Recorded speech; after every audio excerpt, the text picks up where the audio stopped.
Hello. I wanted to be cool there. I wanted to like, hello. I want to be cool. Hi. It is currently 21:26 on the 10th of the 9th, 2025, and I realized, well, half nine at night p.m. I realized earlier today, move that way so I don't like peek into the microphone. I realized earlier today that my clock, my PC clock, was like 2 minutes behind. I don't know how long it's been like that, but it has. I saw someone, one of my friends posted Discord. I was like, the message is the timer for their message was 2 minutes ahead of my current time. So it was like their post was like at 8:22, and my clock said 8:20. I was like, that's a bit strange, you know. And then I looked at my phone, and my phone was a different time as well. And it was like 2 minutes behind the PC. So I went into the PC. I turned off the automatic time, turned it back on, and it updated to 2 minutes ahead. So, oh no, all of my times that I've mentioned in the last, I don't know how long, or I don't know how long this has been a thing, have been 2 minutes behind. Oh, oh no, what am I gonna do?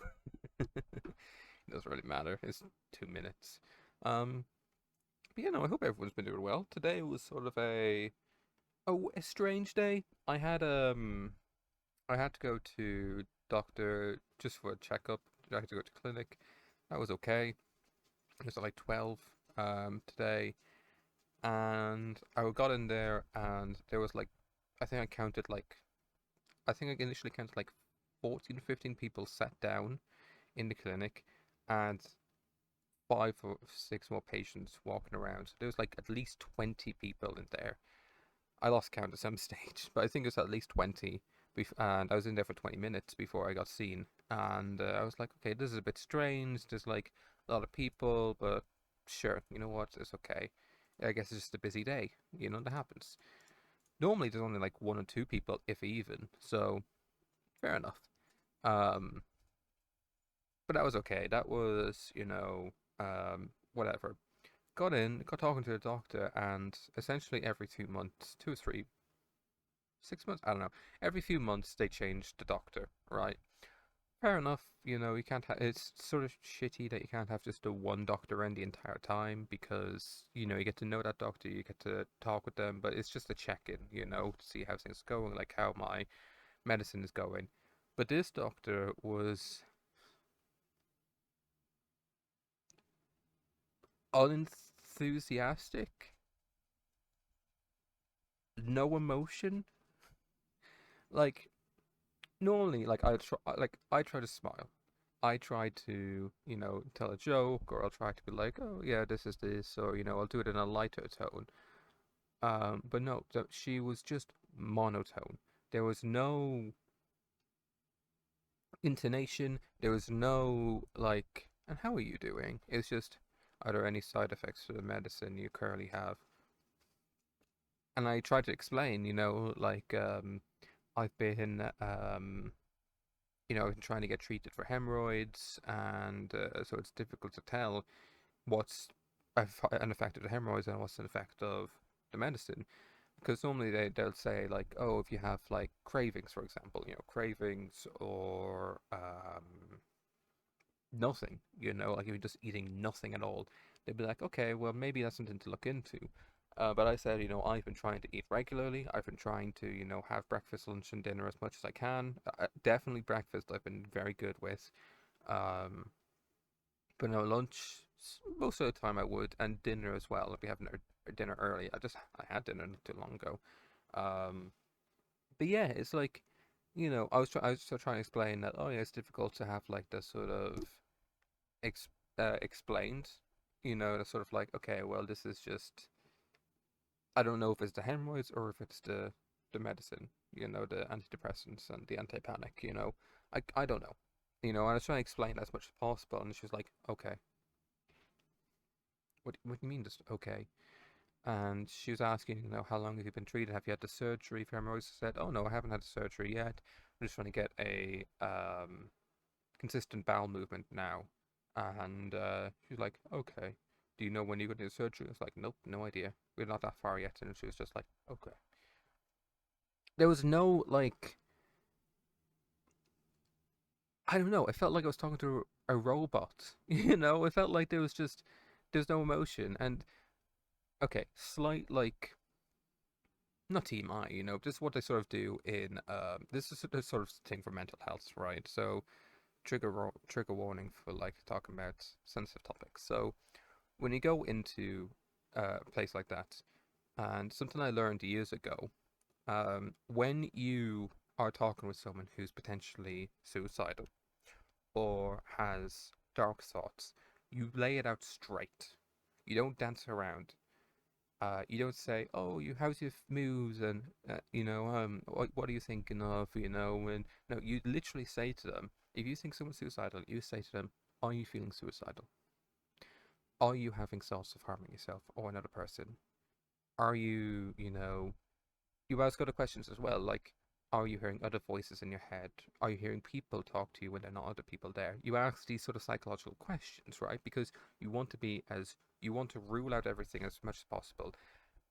And as someone who's been there, the straightforward approach is the best. Because if you're not straightforward and you answer a topic, it's going to sound a bit dark, you might never get the chance to ask them. It might be too late. Especially when it comes to suicide. You need to be firm, you need to be quick, and you need to be active. Because if you aren't, you know, um, yeah, it sucks. It really does. Yeah, but that's what you're supposed to do, a professional, right? That's how you're supposed to ask it. And all the doctors pre-assessing this one have asked those questions every single time. Even if I've been like, okay, no, I'm not feeling this way, they still ask because it's important to ask. And she asked me, have you had any thoughts of harming yourself or harming others? And I said, no. I stuttered a bit, but I said no. And she just said, okay, and wrote it down and continued on.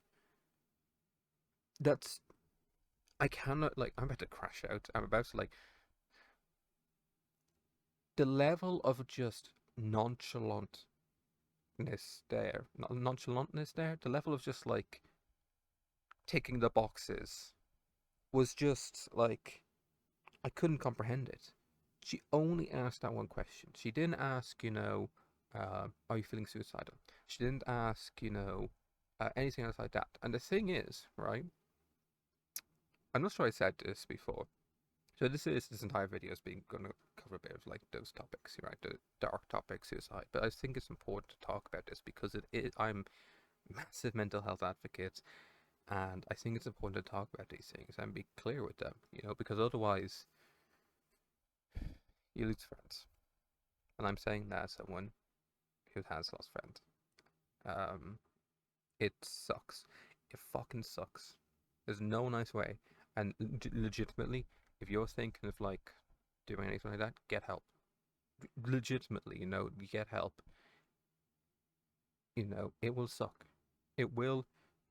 What you're currently going through, for the people that I know, I'm supposed to be talking about myself, but like this is so near and dear to my heart, and I'm sorry if this triggers anyone, but like it needs to be said. If you're having any thoughts, any like any thoughts, talk, talk. It's the most important thing. It doesn't matter, your religious identity. It doesn't matter your, you know, sexual, your gender identity. It doesn't matter, um, who it talks to. If you talk to a family, if you talk to a friend, if you talk to a mental professional, preferably you talk to a mental professional. You talk to like a therapist. But even if you just talk to like a close friend or a family member, like your parents or grandparents, or maybe not your siblings, or maybe not your younger siblings, because that's a bit like too much for them. Maybe older siblings, because especially if you trust their judgment, But generally, talk to people, talk to an adult, talk to like someone who's older and older, because they will tell you life when you're young sucks. It fucking sucks. But once you get older, And I'm 25, so halfway to 30, halfway to 50. So I'm one to talk about this, but once you get older, you do get to a stage of just, okay, it does get better. I can promise you, right? It does get better. And the only way you can see it get better is if you stick around. So please, you know, talk, It's the most important thing you can do. Bottling up isn't going to help. Keeping it to yourself isn't going to help. Um, None of that helps. The most important thing is to talk.